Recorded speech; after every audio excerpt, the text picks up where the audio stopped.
और कई सालों तक इस क्षेत्र में इस संस्था की सेवा की जरूरत है। जोर से बोलिए, भारत माता की। मंच पर उपस्थित पूज्य स्वामी गौतमानंद जी महाराज, मोदी जी की कैबिनेट में मेरे साथी, मेरे मित्र, भारत के न्याय और विधि मंत्री श्रीमान किरण रिजिजू जी, अरुणाचल के ऊर्जावान, युवा और लोकप्रिय मुख्यमंत्री भाई प्रेमा खांडू जी, हमारे उप मुख्यमंत्री महोदय, हमारे शिक्षा मंत्री महोदय, अरुणाचल के गृह मंत्री महोदय, हमारे सांसद और अरुणाचल भाजपा के नेता श्री तापिर गांव जी, यहां पर उपस्थित अन्य मंत्रीगण,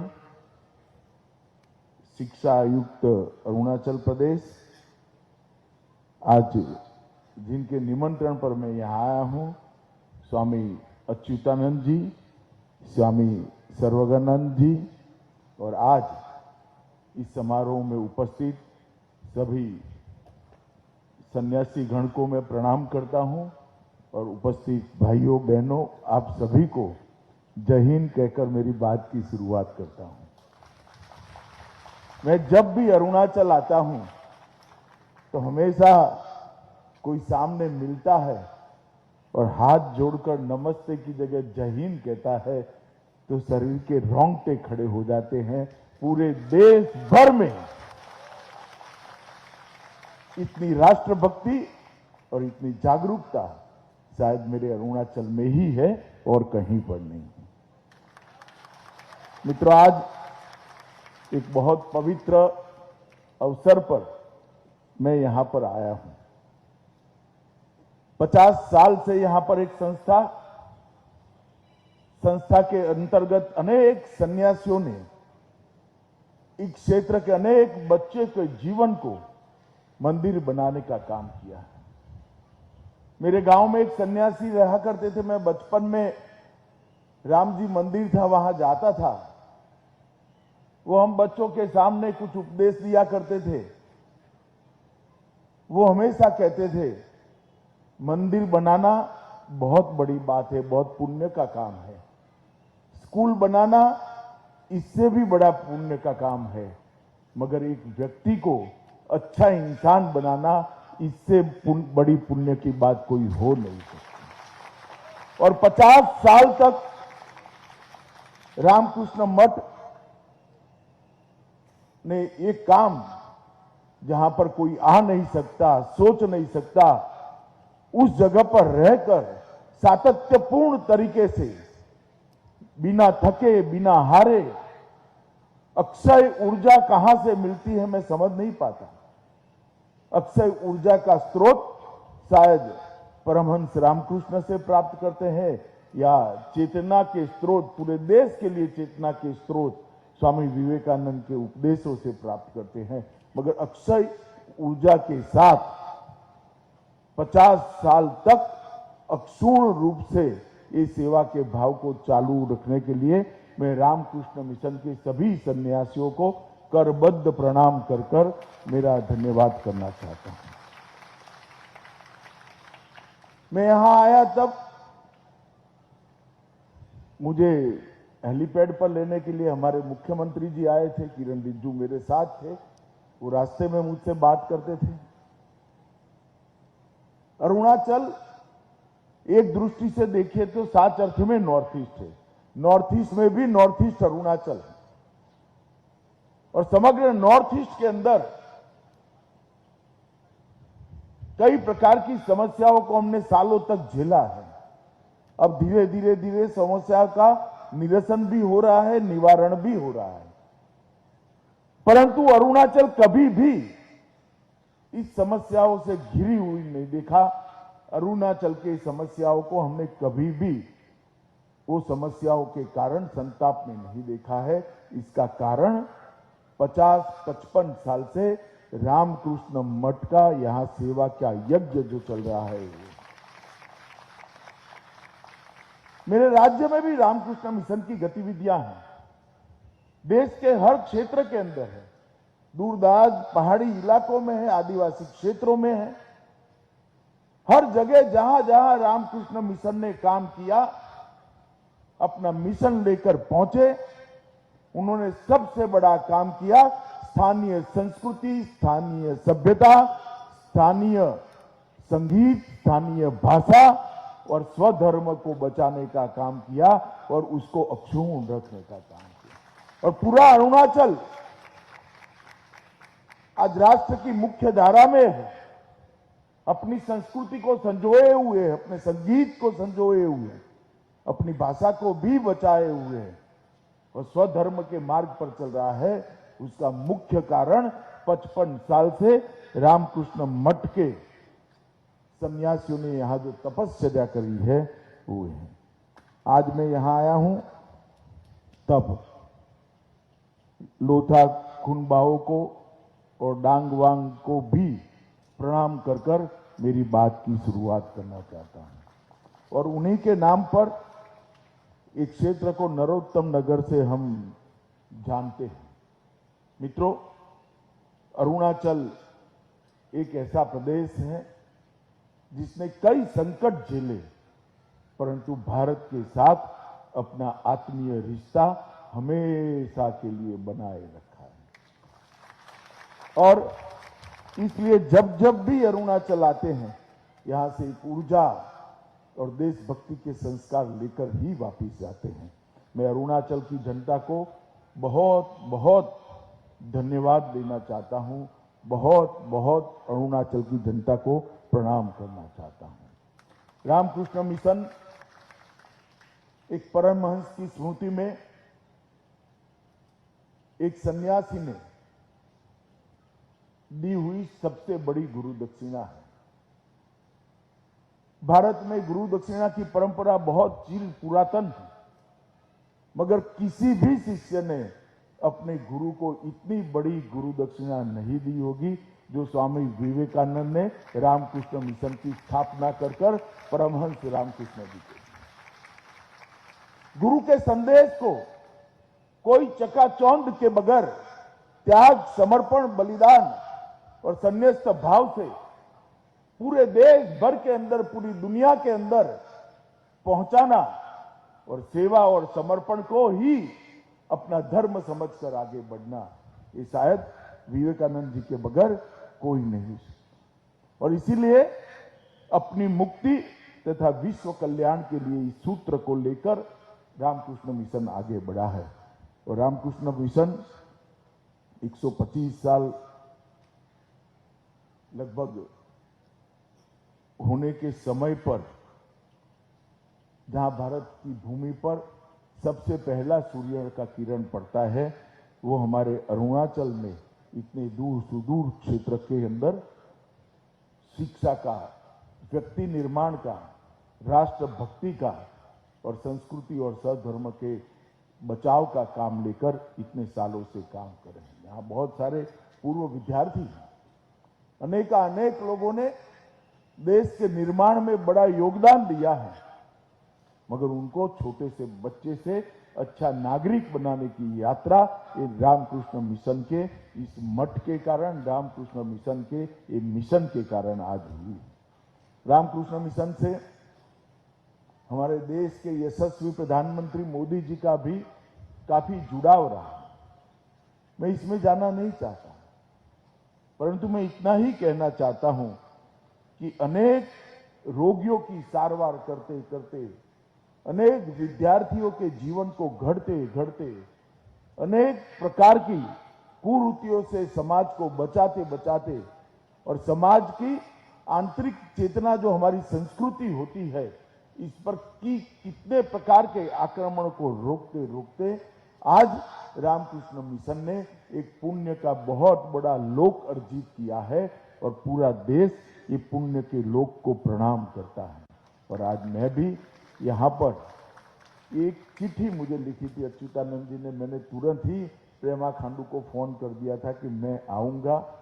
मैं यहाँ जो संतगण बैठे हैं, सन्यासी बैठे हैं, मैं आप लोगों की तरह सब कुछ छोड़कर यहाँ आ तो नहीं सकता हूँ, मगर सब कुछ छोड़कर आप यहाँ काम कर रहे हैं, इसको प्रणाम कर कर, उसको अनुमोदन कर कर जरूर मैं आपको यहाँ पर आकर मिल तो सकता हूँ, इसलिए आज मैं यहाँ पर उपस्थित हूँ। मित्रों, अरुणाचल जैसा मैंने कहा नॉर्थ ईस्ट में भी नॉर्थ ईस्ट है, और मोदी जी ने 2014 से हमारे उत्तर पूर्व को अनेक समस्याओं से ग्रस्त नॉर्थ ईस्ट को बदलने का शुरुआत किया है। मैं मेरे जीवन में नॉर्थ ईस्ट में पहली बार विद्यार्थी परिषद के कार्यक्रम में आया था। किसी के घर पर ठहराया गया, मुझे घर के अंदर संवाद चालू हुआ तो कहां से आ रहे हैं आप? मैंने बोला गुजरात से आ रहा हूं। कि अच्छा, भारत से आ रहे हैं? मेरे मन में एक बहुत बड़ा आघात हो गया। नॉर्थ ईस्ट का परिवार मुझे पूछता है कि आप भारत से आ रहे हो। आज 2014 से 2022 की ये यात्रा में 8 साल में मोदी जी ने दिल्ली और नॉर्थ ईस्ट के बीच में जो अंतर था उसको समाप्त कर दिया। पूरा देश नॉर्थ ईस्ट को अपने राज्य जितना ही प्यार करता है, और नॉर्थ ईस्ट भी गौरव के साथ आज कह रहा है, हाँ, हम महान भारत का हिस्सा है, हम भारत हैं। 8 साल के कम अंतराल के अंदर ये परिवर्तन लाना वो वैसे ही नहीं हो। आजादी के 75 साल का ये वर्ष अमृत महोत्सव मना रहे हैं। आज तक कोई भी प्रधानमंत्री 50 बार नॉर्थ ईस्ट में नहीं आया है। मोदी जी 8 साल में 50 से ज्यादा बार नॉर्थ ईस्ट के अलग अलग राज्यों की मुलाकात। आज तक किसी भी प्रधानमंत्री ने नई शिक्षा नीति के तहत, राष्ट्रीय शिक्षा नीति के तहत नॉर्थ ईस्ट की भाषाओं की चिंता नहीं की। देश के प्रधानमंत्री नरेंद्र मोदी जी ने नॉर्थ ईस्ट की भाषाओं की चिंता की है, और नई शिक्षा नीति के तहत उनको प्राथमिक शिक्षा उस भाषा में देने की शुरुआत भी की है।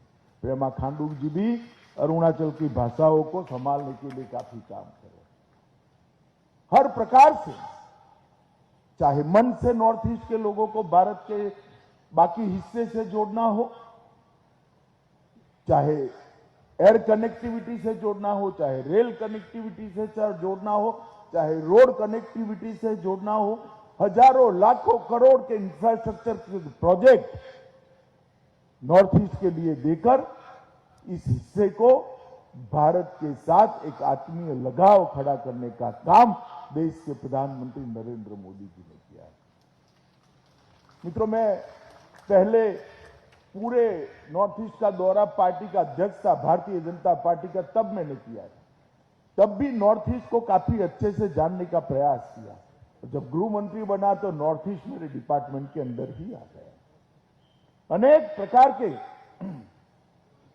अलग अलग समस्याएं जो खड़ी करके, कोई समस्या ही नहीं, मगर खड़ी की गई समस्याओं को शयन तरीके से धीरे धीरे नरेंद्र मोदी सरकार ने धैर्यपूर्वक एक एक कर इसका समाधान ढूंढने का काम। आज मैं गर्व के साथ कह सकता हूं कि 8 साल के अंदर 9000 से ज्यादा युवा जो रास्ता भटक गए थे, हाथ में हथियार लेकर अपने ही देश के सामने युद्ध का ऐलान किए हुए थे, हथियार डालकर आज मुख्य धारा में सम्मिलित होकर भारत के विकास के लिए काम कर रहे हैं।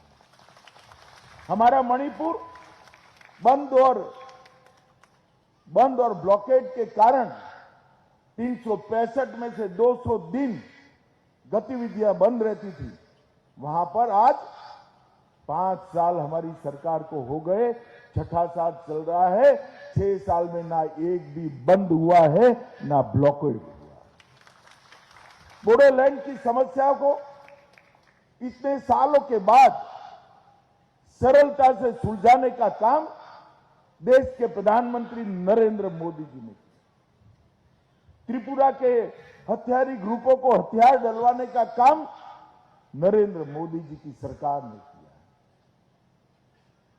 ब्रू शरणार्थियों की समस्या को स्थायी समाधान देने का काम नरेंद्र मोदी जी की सरकार ने किया है। कार्बी जिलों का शांतिपूर्ण समाधान अभी अभी गृह मंत्रालय में मेरी उपस्थिति में इसका समाधान ढूंढ लिया। सालों से मेघालय और अरुणाचल की, अब मेघालय और असम की सीमाओं के बीच में जो समस्या थी उसका भी 60% से ज्यादा डिस्प्यूट एरिया को आज शांति के साथ सुलझा दिया गया और मुझे आशा है अरुणाचल और असम की सीमाओं की समस्या भी 2023 के पहले पहले इसका भी हमेशा के लिए हम समाधान ढूंढेंगे। पूरे उत्तर पूर्व को, पूरे नॉर्थ ईस्ट को विवादों से मुक्त बनाने का काम देश के नेता नरेंद्र मोदी जी ने किया है। भारत सरकार के गृह मंत्रालय ने 3 हिस्सों में नॉर्थ ईस्ट के विकास का एजेंडा तय किया है। 75 साल से जब तक मोदी जी की सरकार आई तब तक स्ट्रक्चर तरीके से पूरे नॉर्थ ईस्ट के विकास का खाका किसी ने नहीं किया, हमने खींचा है वो खाका।